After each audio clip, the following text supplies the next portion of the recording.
Hello दोस्तों, तो स्वागत है आप सर्व मित्रों मारा एक नवीन मस्त मजाना व्लॉगમાં। તો હું આશા રાખું છું કે તમે બધા એકદમ મસ્ત મજામાં છો અને હું પણ એકદમ મસ્ત મજામાં છું। તો મિત્રો હું પહોંચી ગયો છું આપણા ગુજરાતના ગીર સોમનાથ જિલ્લાના પ્રભાસ પાટણ ખાતે કે જ્યાં ભારતનું સૌપ્રથમ જ્યોતિર્લિંગ આવેલું છે, એટલે કે સોમનાથ જ્યોતિર્લિંગ। મંદિરના પ્રાંગણમાં જતા પહેલા આપણી ગાડીને પાર્ક કરવા માટે અહીંયા એક સરસ મજાની સુવિધા આવેલી છે કે જેમાં રિક્ષાનો ચાર્જિસ હોય છે 30 રૂપિયા, કારનો ચાર્જિસ હોય છે 50 રૂપિયા, જ્યારે બસ કે ટ્રક હોય તો તેનો ચાર્જિસ હોય છે 100 રૂપિયા। ટોલ નાકાના ચા પાણી કર્યા પછી આપણે આપણી કારને એક સુરક્ષિત જગ્યા પર પાર્ક કરી દીધી છે। અહીંયા ખૂબ જ મોટા પ્રમાણમાં પાર્કિંગ વ્યવસ્થા હોવાના કારણે અહીંયા આવતા યાત્રાળુઓને પોતાના વાહન પાર્ક કરવા માટે કોઈ પણ પ્રકારની તકલીફ રહેતી નથી।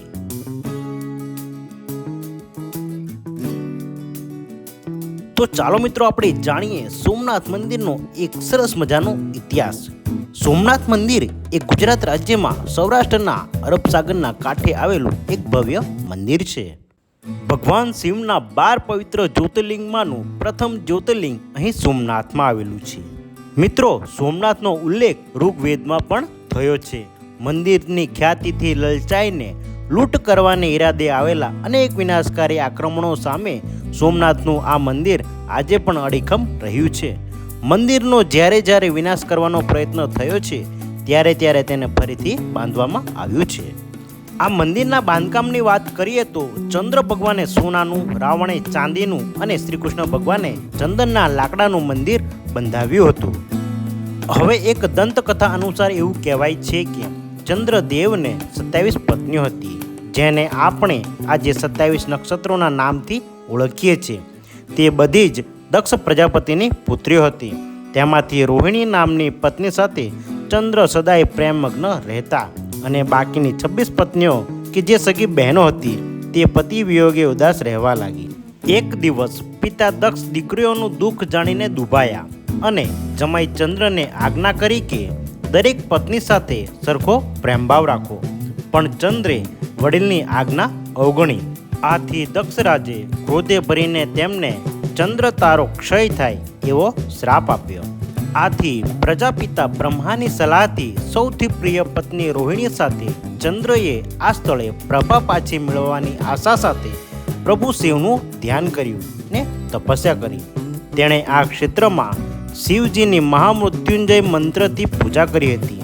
તપથી પ્રસન્ન થયેલા શિવશંકરના અનુગ્રહથી ચંદ્રનો શ્રાપમાંથી આંશિક છુટકારો થયો। ત્યારથી શિવજીની કૃપાથી 15 દિવસ સુધી વધતો એટલે કે સુદ અથવા કૃષ્ણ પક્ષ અને પછી 15 દિવસ ઘટતો એટલે કે વદ અથવા શુક્લ પક્ષ ચંદ્ર થાય છે। તો મિત્રો, આ હતી સોમનાથ મંદિર સાથે સંકળાયેલી એક દંતકથા।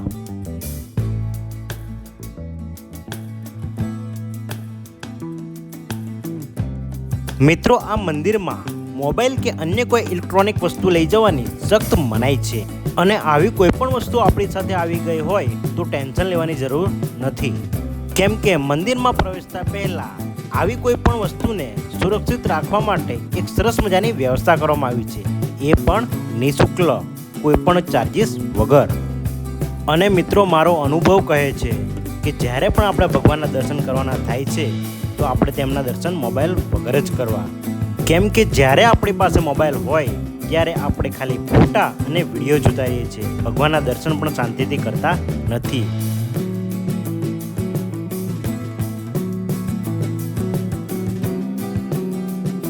અને હા, જો તમારે મંદિર આગળ ફોટોગ્રાફી કરાવવી હોય તો ત્યાં મંદિરના ગેટની બહાર ફોટોગ્રાફર પણ આવેલા છે કે જે તમને ઇમરજન્સીમાં ફોટોગ્રાફીની કોપી પણ આપી દેશે।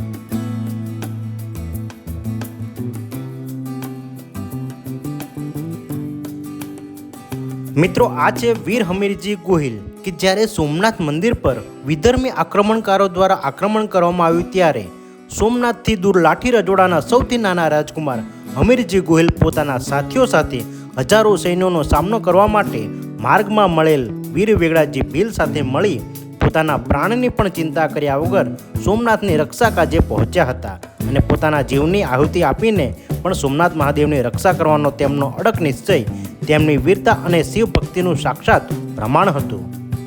અહીંયા સ્ટેચ્યુની ડાબી બાજુ સમુદ્ર દર્શન પથ આવેલો છે કે જ્યાંથી અરબી સમુદ્રને વધુ નજીકથી જોઈ શકાય છે અને સમુદ્રની લહેરો માણી શકાય છે.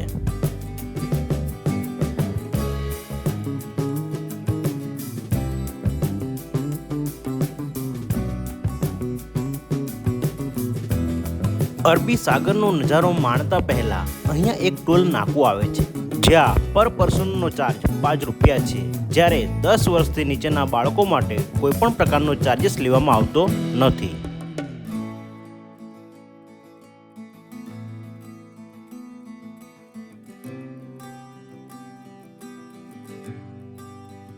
મિત્રો, અહીંયા સમુદ્રની બાજુમાં જ સમુદ્ર પથ બનાવવામાં આવ્યો છે કે જ્યાં તમે સાયકલ રાઈડ કરી શકો છો, જેનો ચાર્જિસ 20 રૂપિયા હોય છે, એ પણ 1 કલાક માટે. અને જો તમે 1 કલાક કરતાં વધુ સમય ફાળવો તો તેનો ચાર્જિસ ડબલ થઈ જાય છે. અને જો તમે સાયકલ રાઈડ કરવા માંગતા હોવ તો જેની ટિકિટ ટોલનાકા પરથી લેવાની હોય છે.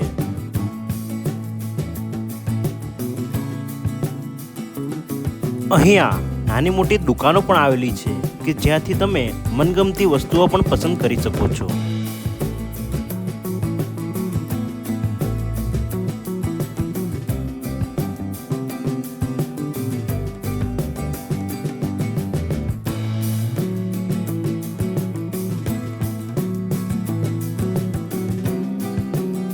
મિત્રો, આ છે સમુદ્ર દર્શન પથ માર્ગ કે જ્યાં તમે સાયકલ રાઈડ કરી શકો છો કે જેનો સમય સવારે 10 વાગ્યાથી સાંજે 4 વાગ્યા સુધી હોય છે.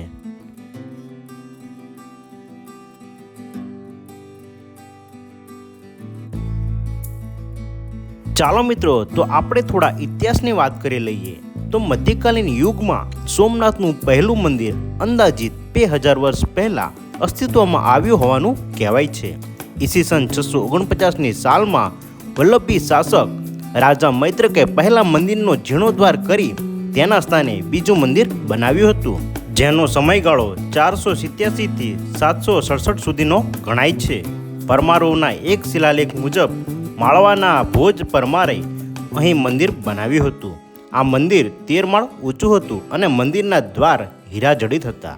તેના પર 14 સુવર્ણ કળશો વિરાજમાન હતા. તેની ઊંચે ફરકતી ધજાથી નાવિકો તેને સોમનાથનું મંદિર પીછાણી તે તરફ વહાણો હંકારતા હતા.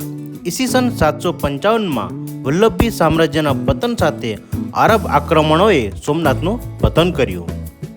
સિંધના અરબ શાસક જુનાયદે તેની સેના લઈ મંદિર પર હુમલો કરી મંદિરનો નાશ કર્યો હતો. પ્રતિહાર રાજા નાગભટ્ટ બીજાએ ઈસવીસન 815માં ત્રીજી વખત લાલ પથ્થરનો ઉપયોગ કરી મંદિરનું નિર્માણ કર્યું હતું.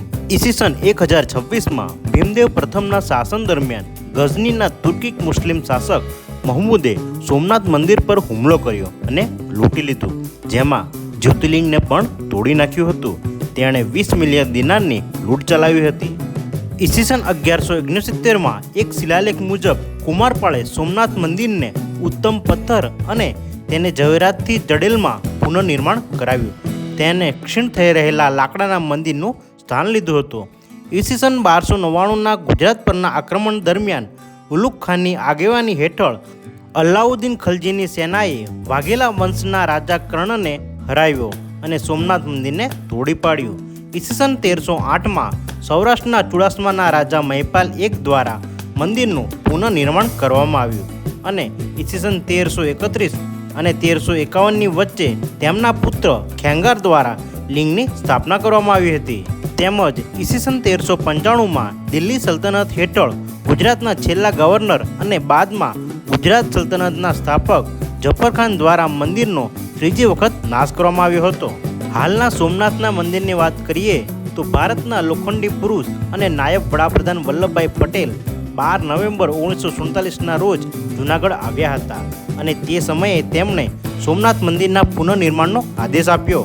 તદનુસાર ભંડોળ એકત્ર કરવા અને મંદિરના નિર્માણની દેખરેખ માટે સોમનાથ ટ્રસ્ટની રચના કરવામાં આવી હતી.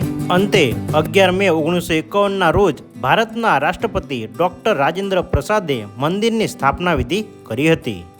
અને મિત્રો, મંદિરના કેમ્પસમાં એક ટાવર પર સંસ્કૃતમાં લખેલા શિલાલેખ મુજબ દક્ષિણ દિશામાં ટાવરથી સીધા માર્ગને અનુસરીને કોઈ પણ અવરોધ વિના દક્ષિણ ધ્રુવ સુધી જઈ શકાય છે.